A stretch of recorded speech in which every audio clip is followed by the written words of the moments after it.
ইয়েমেনের হুথিদের ক্ষেপণাস্ত্র হামলায় ৩ সাগরে ক্ষতিগ্রস্ত ৬ জাহাজ। বিশ্বব্যাপী শিপিংয়ে বিশৃঙ্খলা সৃষ্টি।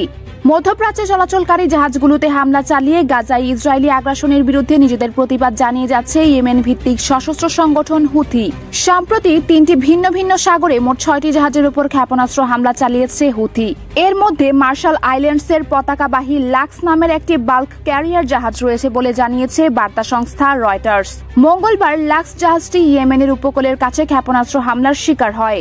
এছাড়া লোহিত সাগরে মরিয়া ও সি লেডি, আরব সাগরে আলবা ও মাস্ক হার্ডফোর্ড এবং ভূমধ্যসাগরে মিনভেরা অ্যান্টোনিয়া জাহাজেও হামলা চালায় হুথিরা। গোষ্ঠীটির সামরিক মুখপাত্র ইয়াহিয়া সারি এক টেলিভিশন ভাষণে এ সকল তথ্য জানান। জাহাজগুলোর মধ্যে সর্বাধিক 5টি ক্ষেপণাস্ত্রের আঘাতে ক্ষতিগ্রস্ত হয়েছে লাক্স জাহাজ। তবে জাহাজটি নিরাপদে গন্তব্যের উদ্দেশ্যে রওনা হতে সক্ষম হয়েছে এবং জাহাজের ক্রুরা নিরাপদে আছে বলে জানিয়েছে জাহাজটির নিরাপত্তা সংস্থা এলএসএস সাপু।